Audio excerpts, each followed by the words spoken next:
Hi friends, ఎలా ఉన్నారు? Welcome to my channel Padma 14 creations. Cut చేస్తే నేను మీ లక్ష్మీప్రసాద్. ఇంతే కదా మనిషి జీవితం అంటే. డబ్బు ఉందనే గర్వం దేనికి పనికిరాదు. లోకంలో మరణాన్ని మించిన సత్యం మరేదీ లేదు. ఒక బలవంతుడైన అంటే డబ్బు అధికారం ఉన్నటువంటి వ్యక్తి యొక్క ఆవేదన. అత్యంత విలువైన బ్రాండెడ్ కార్లు నా ఇంటి గ్యారేజీలో ఉన్నాయి, కానీ నేను చక్రాల కుర్చీలు తిరుగుతున్నాను. విలువైన వస్త్రాలు, విలువైన అలంకార సాధనాలు, విలువైన పాదరక్షలు, అమూల్యమైన నా వస్తువులన్నీ నా ఇంట్లో పడి ఉన్నాయి, కానీ ఆసుపత్రిలో వారు ఇచ్చిన డ్రెస్ వేసుకొని ఉన్నాను.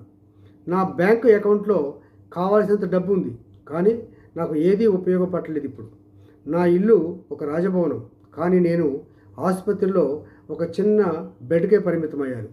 ప్రపంచంలో 5 స్టార్ హోటల్స్ తిరిగాను, ఇప్పుడు హాస్పిటల్లో టెస్టుల కొరకు తిరుగుతున్నాను. అలాంటి 5 స్టార్ హోటల్స్లో ఆహారం తింటూ ఉండేవాడిని, కానీ ఏమి లాభం? ఇప్పుడు ఈనాడు పగలు 2 పులకాలు, రాత్రి ఒక రొట్టె ముక్కకు గతయ్యాను. ప్రత్యేక జెట్ విమానాల్లో తిరిగే నేను ఈరోజు హాస్పిటల్లో వరండాలో నడవాలంటే 2 అసిస్టెంట్స్ నాకు సహాయం చేస్తున్నారు. ఏ సంపద, వసతులు, అధికారం ఏవీ నాకు ఈ టైంలో సహాయపడటం లేదు. ఏ విధమైన ఓదార్పునివ్వలేదు.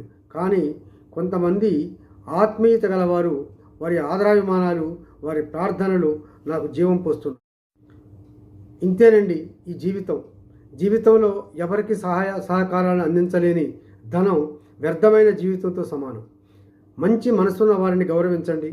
స్నేహం, ఆప్యాయత, ప్రేమలను పంచండి. వారికి తగు సహాయ సహకారాలు అందించండి. ఇదేనండి నిజమైన జీవితం. అదే జీవితానికి తృప్తి. ఈ వీడియో నచ్చితే లైక్ చేయండి, షేర్ చేయండి, సబ్స్క్రైబ్ కూడా చేయండి. మీ సూచనలు, సలహాలు కామెంట్ బాక్స్లో మాకు తెలియజేయండి. సర్వే జన సుఖినో భవంతు. అందరూ బాగుండాలి, అందులో మనం ఉండాలి.